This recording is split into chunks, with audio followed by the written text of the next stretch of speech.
Hello, everyone, and welcome back to Game Over Calgary. My name is Peter Klein. Thank you very much for joining me today on a breaking news edition. It's not so much game over as Markstrom over, as the Calgary Flames move on from Jacob Markstrom, sending the goaltender to the New Jersey Devils finally.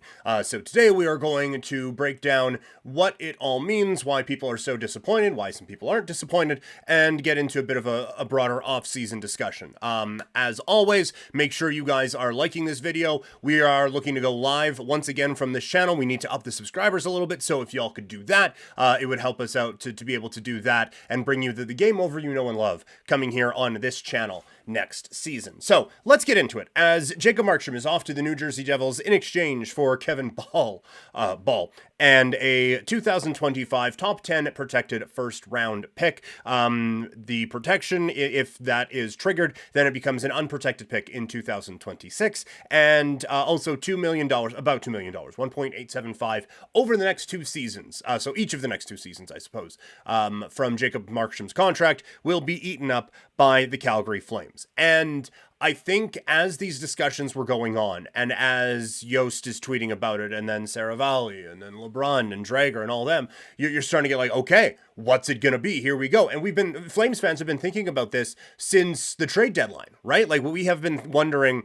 that this deal that was supposed to have happened and didn't end up happening, what could it have possibly entailed? Well, could it have been this guy? Well, could it have been this guy? What about this pick? What about this pick? And then New Jersey evidently does not make the postseason, and you now have a Flames team that matches the need of the New Jersey Devils perfectly. And so because of that, expectations run wild. And then you see Kevin Ball and a 2025 top 10 protected for 80 or I guess what would that be, 69% of Jacob Markstrom's contract. But you look at that and it's okay, well, not what we wanted, right? And so that there is, I think the immediate reaction is to feel very frustrated about this particular move and to get a little bit bummed out about what we thought it could have been and what it ends up being. But overall, it is not a home run. Don't hear what I'm not saying. It's not a home run, I don't think, by any stretch of the imagination, but I think it is a fine return given some of the limitations that the Flames were dealing with. Jacob Markstrom has a full no move, and he had already basically waived it to go to the New Jersey Devils. And so, excuse me, I'm apparently very choked up about this. And so you get kind of, you are stuck, I guess, is the way to put it. You are stuck in this spot where it kind of feels like they are the only team that's in this. And there are other goaltending needy teams. I know that Charlie and Maud in Game Over, or on Game Over Ottawa, have talked to goalies and have talked specifically Jacob Markstrom. And so there were other places that would have been interested in Markstrom, but that mattered not if Markstrom wasn't interested in going there. So you really are limited to where this guy wants to go. And if he only wants to go to New Jersey, and given everything that he went through around the trade deadline and everything he said after, not exactly motivated to do the Flames a solid, I don't think. So you are negotiating with a group of one, and you are negotiating for a goaltender who is 34 years old and is now just one season removed from an absolutely dismal campaign in the last year under Daryl Sutter. And just in general, goalies don't move for a whole lot.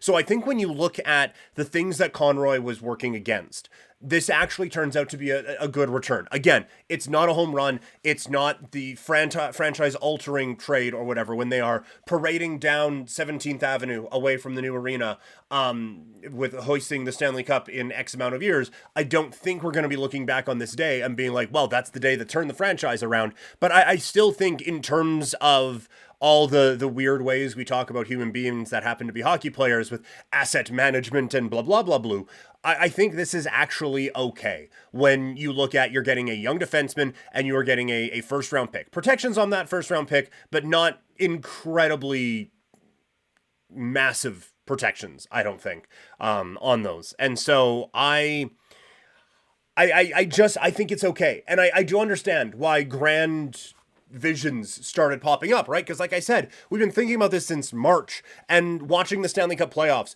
and watching goaltending needy team after goaltending needy team. First of all, miss.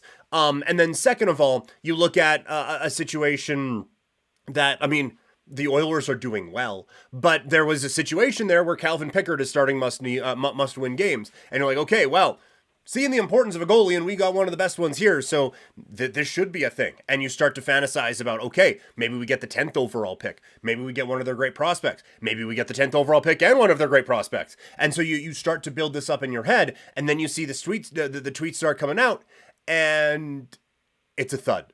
And it's not one of the big prospects for the Devils, and it's not this year's 10th overall pick. And so it immediately feels like a loss. But again, I don't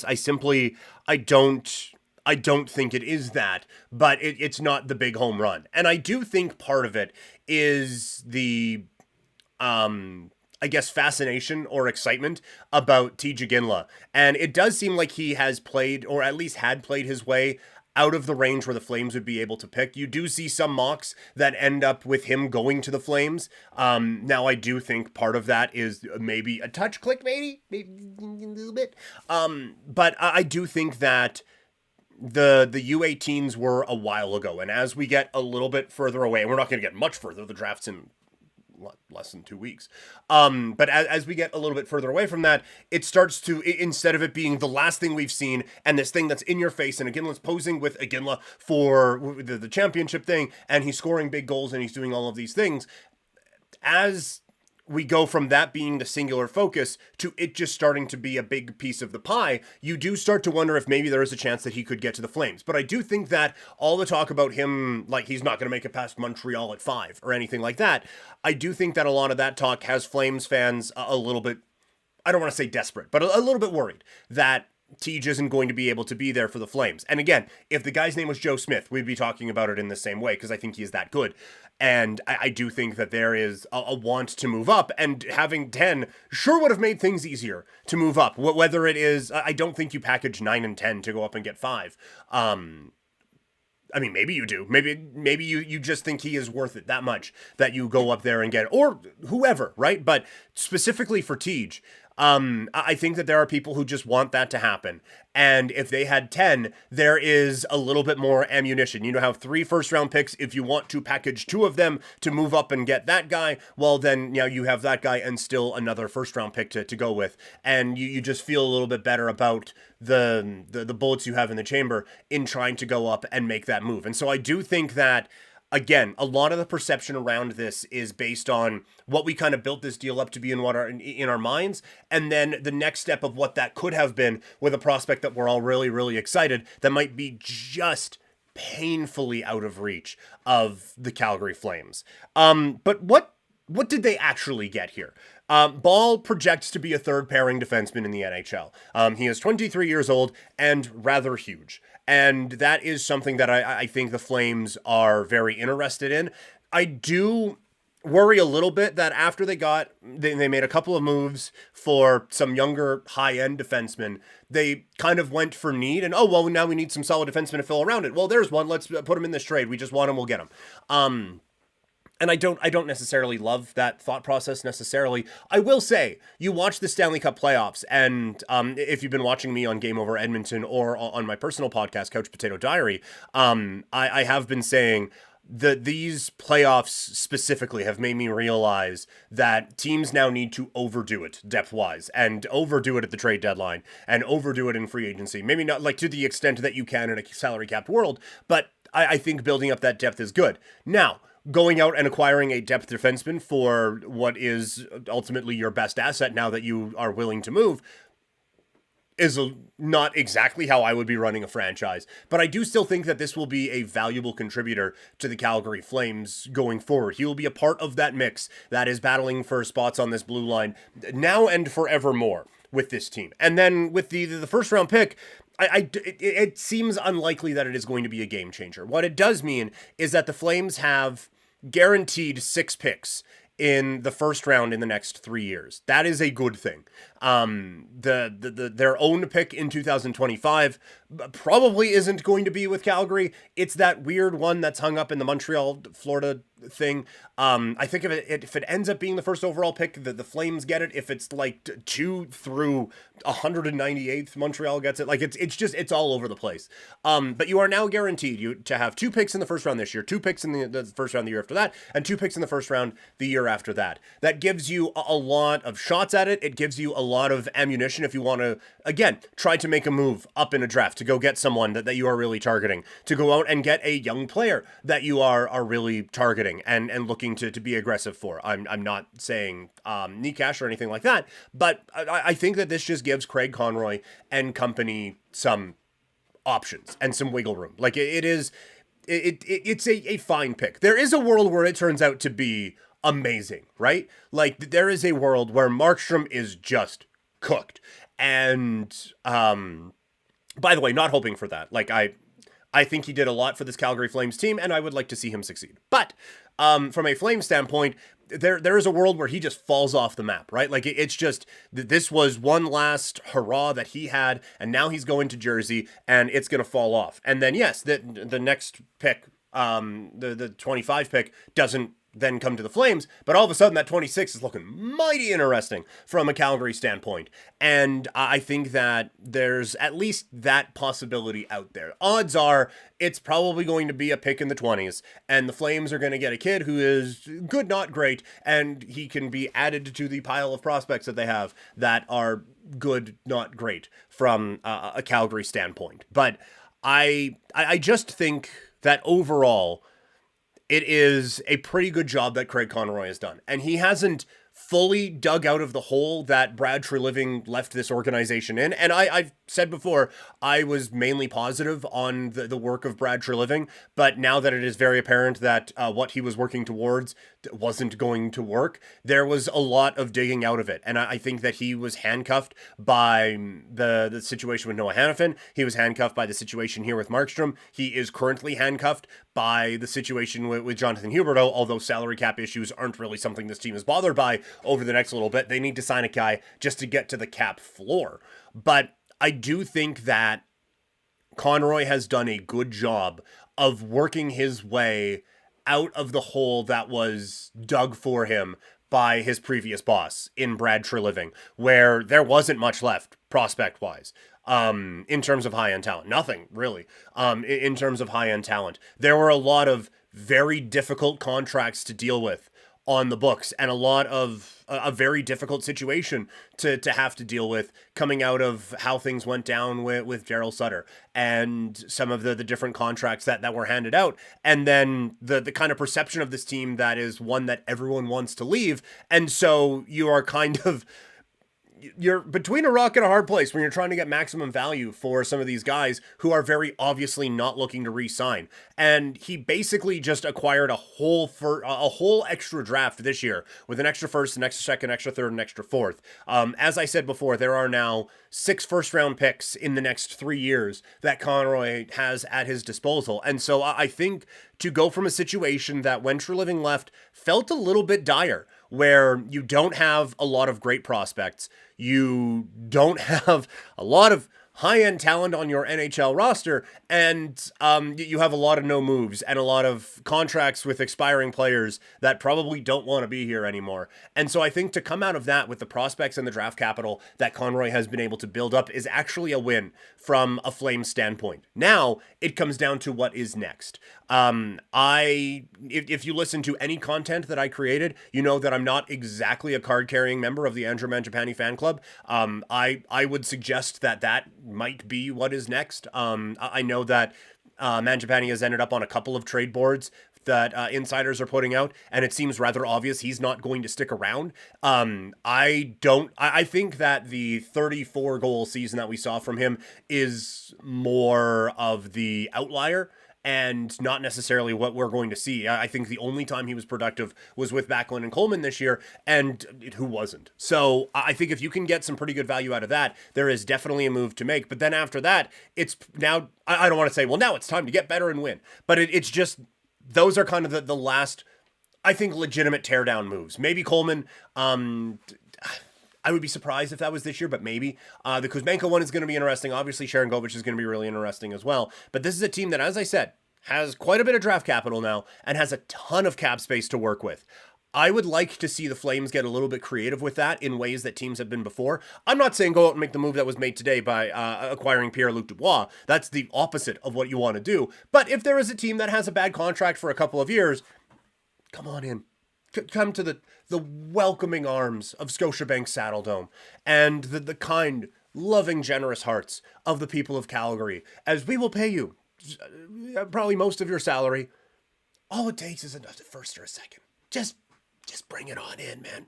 Bring it on in. That I would like to see them get a little bit creative with that, as some teams have before, right? Like just be the third team that is retaining some salary in a deal that ends up being a blockbuster, and you get an extra third out of it, or something like that, or a prospect, or whatever.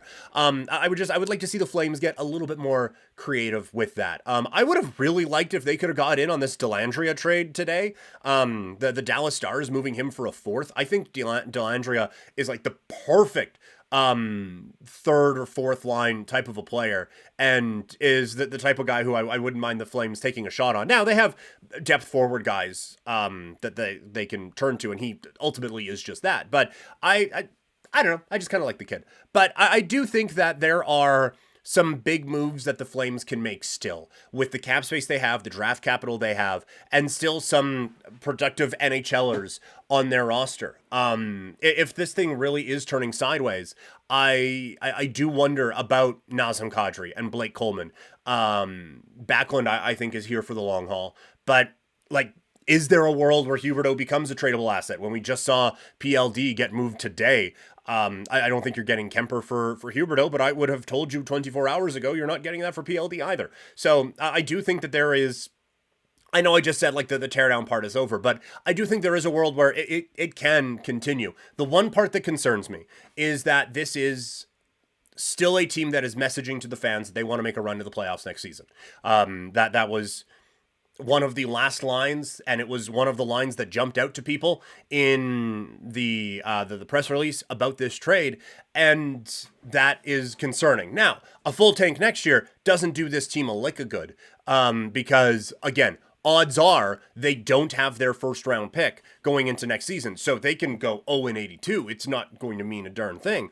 But I do for this year just want there to be, again, that emphasis on getting the young talent in there. The emphasis on helping out players like Pelche, like a Coronado, try to find the levels that Zari and Pospisil found this year. I think Pospisil, he gets banged up at the World Hockey Championships, but I think that experience is valuable nonetheless. And then trying to figure out what you have on this blue line and just continuing to give these kids a shot. I don't want them to go out and sign a bunch of like 1 or 2 year contracts for veterans who are going to keep pushing those guys down just so they can try to squeak in the playoffs because they don't happen to have their first round pick this year.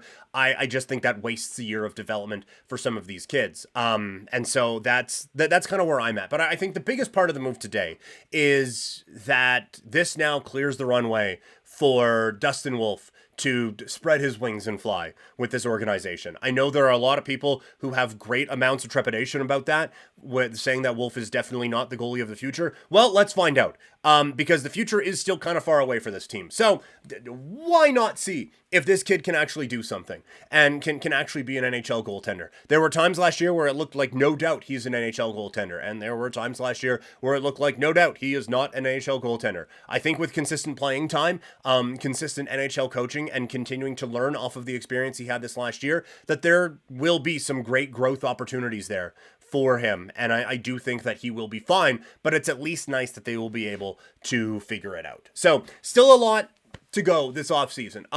The plan from me anyway is to do these as these big things go along. If they're signing guys to PTOs, probably not going to do 20 minutes on it.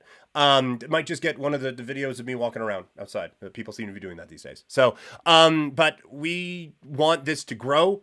I want to hear from you guys. What do you want to hear on here? Do you want me to just do like, hey, here's 18 minutes of Peter listing off guys who played on the Flames in the 90s? Let me know what you guys want. I want to do more breaking news stuff like this year, especially this offseason. I want to have fun here, and I want to reach as many Flames fans as possible, and I want to give you guys the content you want. So, like this video, Hopefully you liked it. You're still watching. Like this video, subscribe to the channel, leave a comment about what you want to see on this channel. What when you think of what you want from a Calgary Flames YouTube channel. Obviously, we're going to be doing the game overs, but let us know what other stuff you want. Let us know in the comment section below. Follow me on social media. I am at Primetime Klein. Thank you all so much for tuning in, and I will talk to you guys as the offseason continues. I'm out.